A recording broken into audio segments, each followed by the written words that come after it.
Rahmatullahi Wabarakatuh.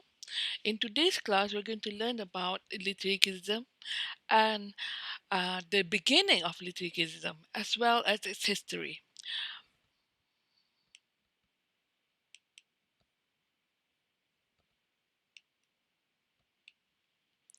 This is a picture of an elephant.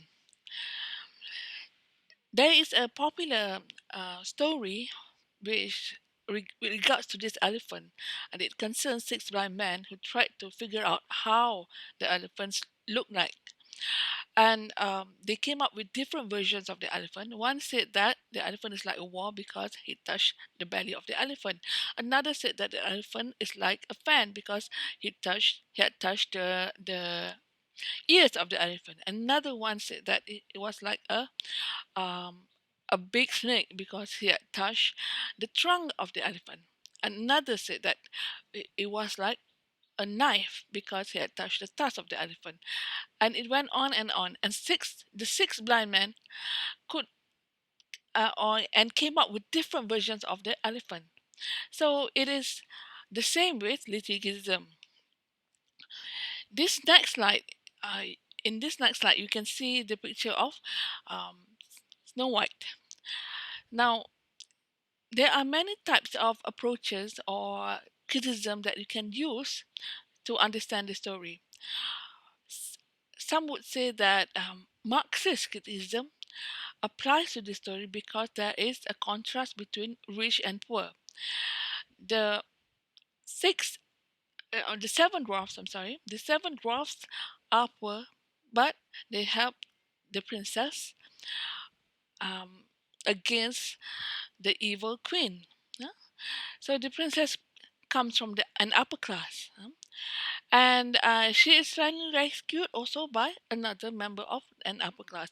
For the Marxists, the efforts of the working classes are not really appreciated in this story because the seven dwarfs do not become important figures in um, the kingdom. Yeah? They are merely intermediaries who help the princess meet her Prince Charming in order to be rescued. Another approach for this story could perhaps look at the fact that Prince Charming is a man, and he is the one who rescues Snow White, who is a woman. So women are portrayed as being helpless in this story, and you can also find other approaches that could be used to read the same story. Now, it is like the story of the elephant and the six blind men, because the same story could be read from different angles and different approaches. Now, in literary criticism, we understand that it is a study and evaluation and interpretation of literature. So, it resembles the act of reviewing a literary work but guided by certain principles. And these certain principles are theories. Modern literary criticism is often informed by literary theory, which is the philosophical discussion of its methods and goals. Hence, some say literary and others use literary theories. So, it's basically the same thing. But literary is wider in the sense that it does not entirely rely on theory, yeah, or philosophy. It could be any type of criticism. However, when you have literary theory, it is clearly that it is clear that the approach has to be related to a certain theory. So the activity of litigism can be traced back to Aristotle, who wrote Poetics, and Plato. In Bharata, in India, Bharata Muni in his Natya Shastra is the first to write on litigism, and he wrote and criticized an ancient Indian literature, Indian literature and Sanskrit drama. So the litigism of the Renaissance appeared in the 14th to the 17th century. And as you can see from my first slide, one of the first persons who came up with litigism is Aristotle, huh, who wrote on poetics, and also Plato. So they lived during the Greek period, which happened quite long before the Common Era. And then suddenly there is a jump from that era to the 14th to 17th century. So in between, we have a period that is called Dark Ages. So it was dark in the sense that uh, the knowledge did not grow in Europe. Yeah? People were not interested in accumulating knowledge, and Islamic civilization flourished during this period. Now, the Renaissance, which happened during the 14th century, saw many critics, many theorists who developed classical ideas of unity of form and content into literary neoclassicism. They were looking at the Greek theories for inspiration, and they obtained them, yeah, inspiration, and they developed from the ideas of Aristotle and Plato new ideas about literature. They proclaimed literature as central to culture, and they entrusted the poet and the author with preservation of a long literary tradition. So the poet and the author uh, does not work alone. They are a group of people whom the Renaissance thinkers believed drew inspiration from each other, yeah, and they had established a literary tradition. The birth of Renaissance criticism was in 1498 with the recovery of classic texts, most notably Giorgio Vala's Latin translation of Aristotle Poetics. So you have Giorgio Valla, who lived during the Renaissance period, who translated the works of Aristotle. And most of these works actually were written in Arabic. Because the Arab thinkers were the ones who rescued the works of the Greek thinkers such as Plato and Aristotle, and then wrote in Arabic all their works, and then they had them, and others during the Renaissance had them translated from Arabic to European language. So another period in literary happened during the 19th century, where the British Romantic movement introduced new aesthetic ideas to literary study, including the idea that the object of literature need not always be beautiful, noble, or perfect, but the literature itself could elevate a common subject to the level of sublime. So the next period in literary came in the 19th century, and they were in the past during the Renaissance period.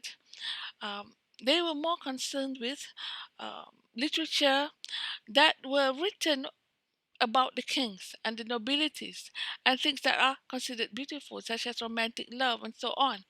But during the 19th century, they came up with something new about literature because they were more interested in um, the supernatural happenings in life because that kind of produce what we call wonder. Okay, because we are people who like to wonder not just about beautiful things but also things that are uh, hard to explain or sometimes unexplainable, such as the supernatural. And also the romantics explored the idea that normal things and not just the nobility could be subjects of literature, and hence you have um, poems that are concerning the poet's personal feelings and the feelings of uh, minor subjects. Then what could be considered as minor subjects, such as women and children and orphans and so on. And they were full of um, imperfections in the sense that sometimes they would talk about uh, the madness, they would talk about or they would satirize society or even criticize um, society for oppressing the weak and so on. Yeah. So this became the common subject of literature, and to this day, the impact of the Romantics is still being felt because when people write about poems, they are mostly concerned with writing about themselves, writing about their personal feelings. They are not figures of nobility, but they are common people, but they are writing about themselves as if their feelings matter. And to this day, we think that. these two matter, our personal feelings and the supernatural, the horror, all of this are now stuff and uh, what do you call that, the thing that makes literature wealthy, you know? In the sense that it gives us an impression of the world that encapsulates everyone's feelings. Now, after that, in the 20th century, we have something called the new criticism. Um, now, this is the period where, in which was started by the school of criticism known as Russian formalism, and slightly later by New Criticism in Britain. In the United States, it came to dominate the study and discussion of literature in the English-speaking world. Now, both schools emphasize the close reading of text, elevating it far above generalizing discussion and speculation about either authorial intention, to say nothing of the author's psychological or biography, which became almost taboo subjects or readers' response. Now, in this today and age, come up with, we also follow a similar literary criticism class or idea, and this came up when the new critics offered a new way of looking at literature. In the Romantic period, the theorists would talk about literature in general, huh? Even though they have challenged previous norms by focusing on literature on common people and so on. But during the new critics period, the focus was on specific works of literature. Yeah? A poem, for example, became a subject for literary analysis, and this has not really happened in the past. And when we focus on one literary work, we call it close reading. When we look at the text solely and forgetting about the authorial intention or the biography of the author, we are focusing solely on what is called, or rather, we are using what is called close reading to understand a poem. Yeah? Now, the the use of literary theory came up with um, somewhere some sometime during the mid 20th century with the works of Northrop Frye, who published the influential Anatomy of Criticism. In his work, Frye noted that some critics tend to embrace an ideology and to judge literary pieces on the basis of their adherence to such ideology. And during this period also, many heretical um, beliefs started to emerge, and one of these would be Marxism and so on. So people during this period in 1950s were much influenced by Marxism and other literary theories such as existentialism, deconstruction, and and so on. Yeah, so you have an emphasis on theory during this period, and Northrop Frye, a professor in the U.S., thought that the way we think about theories influence our reading of literature. So around that time, Anglo-American university literature departments began to witness a rise of a more explicit philosophical literary theory that is influenced by structuralism than post-structuralism. Now, these are, as I've explained in my first class, these are the broader theories that we have in this world. And it continued until the mid 1980s when interest in theory peaked. Many later critics, though undoubtedly still influenced by theoretical work, have been comfortable simply interpreting literature rather than writing explicitly about methodology and philosophical presumptions. But later, um, the stress on theory started to wane, and now we have a kind of like a mixture of um, the use of literary theory as well as basic criticism of literature in um, the practice of literary criticism. So, another way of looking at literature is by looking at the history of publication. And this would include interdisciplinary inquiries into the methods of bibliography, cultural history, history of literature, media theory. So, this is talking about how generally a work of literature could have an impact on society, as well as literature in general, how it impacts society. Among the issues within the history of literature with which this book of history can be seen to intersect are the development of authorship as a profession, the formation of reading audiences, the constraints of censorship and copyright, and the economics of literary form. So these are the broader types of um, um, look and approach to literature that concerns how it impacts on society. The current state of literaturism in today's classes um, is a kind of like a mixture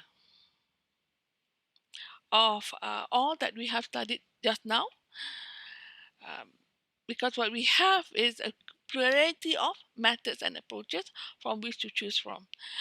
Now, um, Now, sometimes you may think about using theories. Sometimes you do not want to use specific theories, and so on. You want to look at the history of a work. Sometimes you look at the history and then of a work, and then also look at the theory of the work. Theory in order to understand the work. Yeah. So this is the state of our literary criticism classes. So that's the end. Thank you for listening to this video.